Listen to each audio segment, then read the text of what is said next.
हरे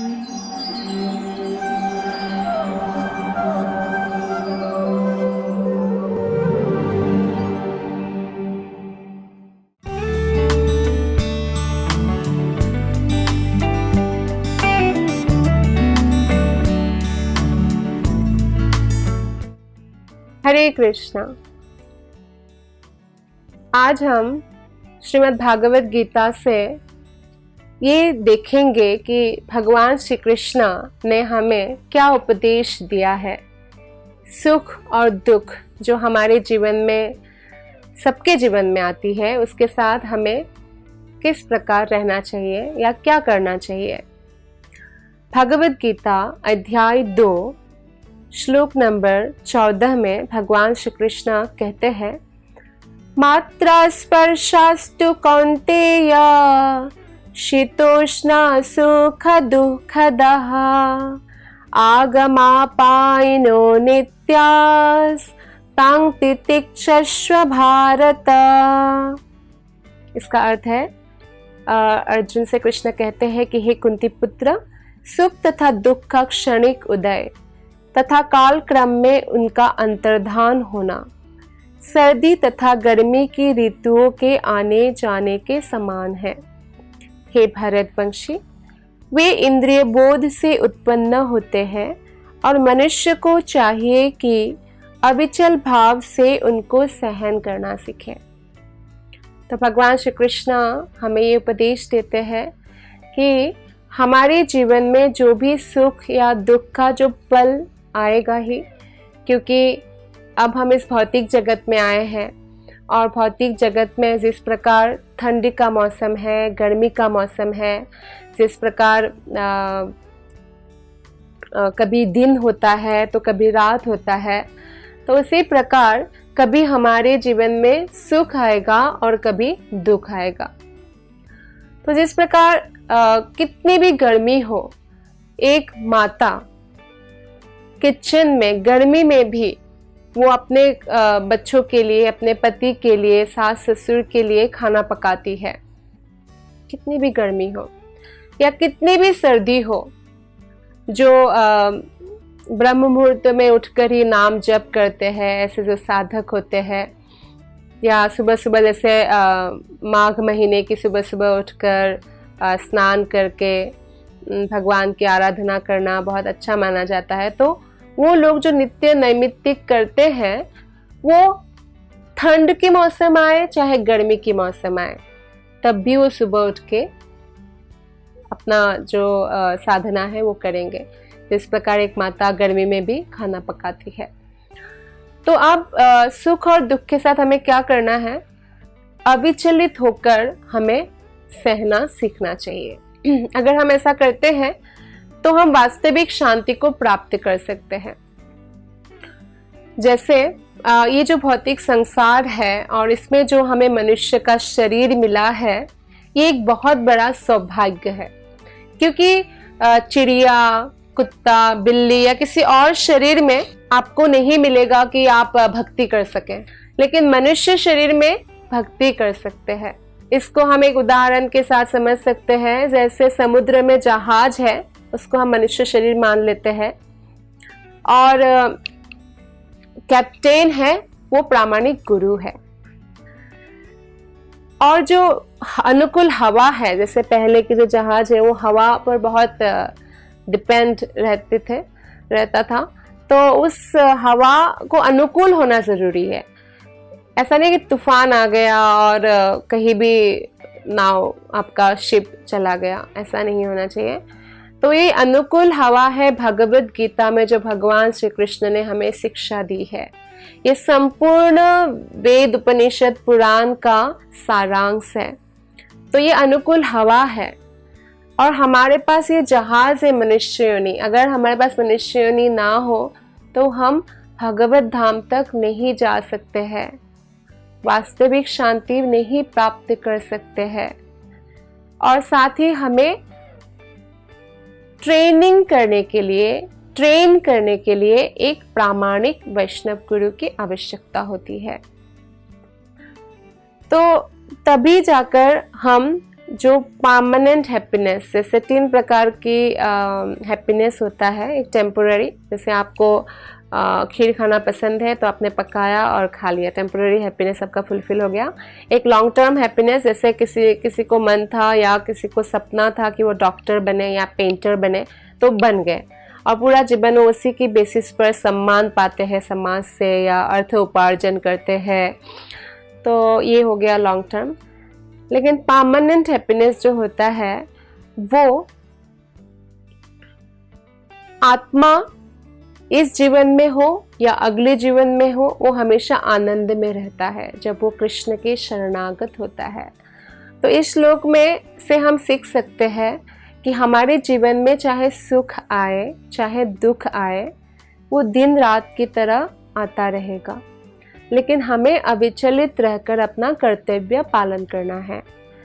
अब जैसे कोई भी चीज़ में हमें सक्सेस पाना है तो हमें क्या करना है, उसके लिए हमें तपस्या करना होता है।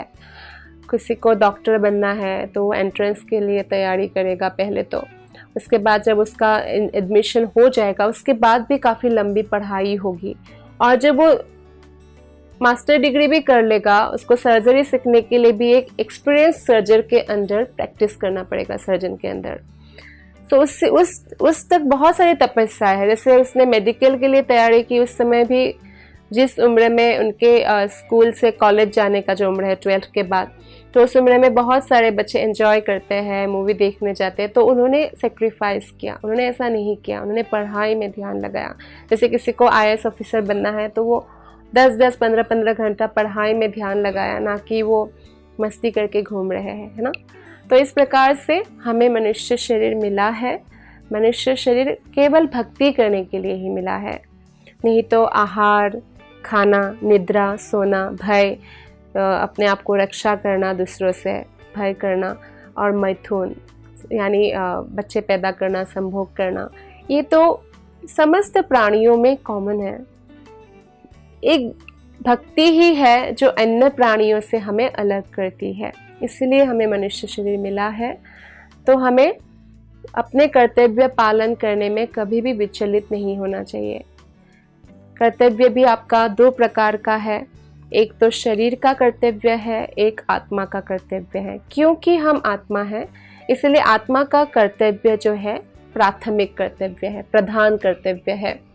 लेकिन भौतिक संसार में व्यक्ति सोचता है कि शायद शरीर का कर्तव्य प्रधान है, जैसे कोई किसी का माता है, पिता है, स्टूडेंट है, नौकरी कर रहे हैं तो उनको वो कर्तव्य प्रधान लगता है, लेकिन एक्चुअली आत्मा का कर्तव्य प्रधान है। चाहे जो भी हो, हमें दोनों कर्तव्य पालन करना पड़ेगा जब तक हम पूर्णतया मुक्त नहीं हो जाते हैं सत्वगुण, रजोगुण, तमोगुण से, काम, क्रोध, लोभ, मोह, अहंकार आदि जो विकार है उससे। तो एक तो शरीर का कर्तव्य है। फॉर एग्जाम्पल आप एक स्टूडेंट हैं तो आपको ऑब्वियसली पढ़ना पड़ेगा जो आपका मेटेरियलिस्टिक स्टडी है। फॉर एग्जाम्पल आप MBA कर रहे हैं या PhD कर रहे हैं या मेडिकल पढ़ाई कर रहे हैं, इंजीनियरिंग कर रहे हैं, तो आपको कुछ घंटा डेडिकेटेडली जो उसे पढ़ना पड़ेगा ताकि उसका जो एग्ज़ाम है आप उसे पास कर सको। तो उसके बाद जो आपको जॉब मिलेगा उससे आपका परिवार का भरण पोषण होगा। तो ये आपका एक स्वधर्म है जो शरीर से रिलेटेड है। और दूसरा जो आत्मा से रिलेटेड है कि भले ही हम स्टूडेंट हैं, पढ़ाई करते समय भी हम कुछ समय निकालेंगे कि भगवान की आराधना करने के लिए हरे कृष्ण कृष्ण कृष्ण हरे हरे, हरे राम राम राम हरे हरे महामंत्र का जप करने के लिए। और कुछ समय हम निकालेंगे, जैसे जॉब भी कर रहे हैं, भले ही गृहस्थ लाइफ में भी है, तो सब लोग एक्चुअली मनुष्य शरीर में है तो उनको कुछ समय भगवान के लिए निकालना चाहिए। तो ये आत्मा का है। जैसे आत्मा का जो है आहार अलग है और शरीर का आहार अलग है। शरीर का आहार रोटी सब्जी है, आत्मा का आहार है हरि नाम। तो तब जाके हम जो है शक्ति प्राप्त करते हैं कि अविचलित रहकर कैसे हम सुख और दुख को सहन करें। कैसे? अब ये प्रश्न हो सकता है कि ओके, दुख में तो विचलित हो सकता है इंसान, लेकिन सुख में कैसे विचलित होता है? बिल्कुल विचलित होता है। कितने सारे व्यक्ति हैं जो दुख में भगवान के पास जाते हैं और सुख में जो है भक्ति करना कंप्लीटली छोड़ देते हैं। लेकिन कुंती महारानी जो है, पांडवों की माता कुंती महारानी, तो उन्होंने कृष्ण से कहा कि मुझे विपत्तियां बार बार आए, क्योंकि जब मेरे पास विपत्तियां आती है तो आप हमारे साथ रहते हो, लेकिन जब विपत्तियां चली गई तो आप अभी द्वारका जा रहे हो। तो कहने का तात्पर्य है कि बहुत लोग विपत्तियों में भगवान को स्मरण करते हैं। वो बात अलग है, कुंती महारानी इतने शुद्धतम भक्त है कि वो भगवान श्री कृष्ण को अपने जीवन में रखने का जो महत्व है वो समझते हैं, सुख दुख से वो परे है। तो यहाँ पे हम देखते हैं कि बहुत सारे लोग विपत्तियों में भगवान के पास जाते हैं, सुख में छोड़ देते हैं। और कई लोग जो है सुख में भगवान की भक्ति करते हैं, लेकिन विपत्ति आती है तो भगवान को गाली देंगे, भगवान को दोषारोपण करेंगे, जबकि ये हमारा पूर्व जन्मों के कर्म के कारण होता है।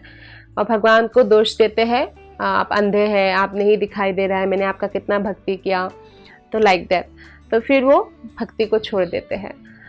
या कई लोग जो है स्वधर्म, जो दूसरा मेटेरियलिस्टिक ड्यूटी है, उसे भी वो छोड़ देते हैं, दुख में इतना डिप्रेस्ड हो जाते हैं, वो छोड़ देते हैं। या सुख में वो इतना मदमत्त हो जाते हैं, इतना अहंकारी हो जाते हैं कि वो ठीक से नहीं पालन करते अपने रिस्पॉन्सिबिलिटीज़ को।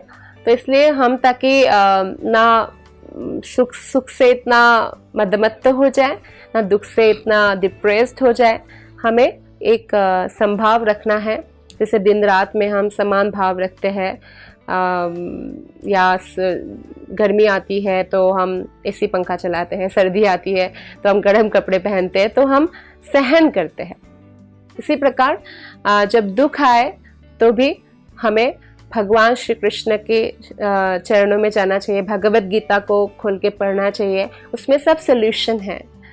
और सुख में भी दुख में भी, अगर सुख में ही कोई भगवान की आराधना करने लग जाए तो उसमें बोला जाता है कि दुख आएगा ही नहीं।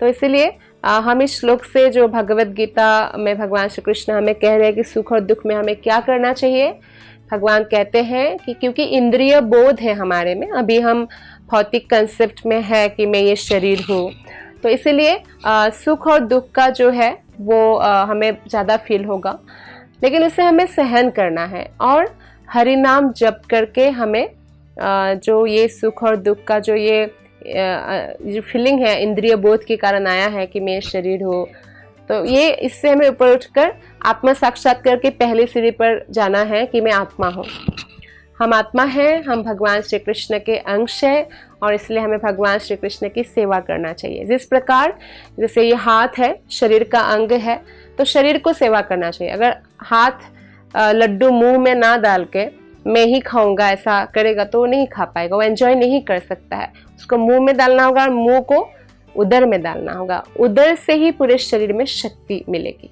है ना। तो इस प्रकार जब हम भगवान श्री कृष्ण की भक्ति करेंगे अविचलित भाव से, तो हमें शक्ति प्राप्त होगी, तो हम इस प्रकार वास्तविक शांति को प्राप्त कर सकते हैं अपने जीवन में।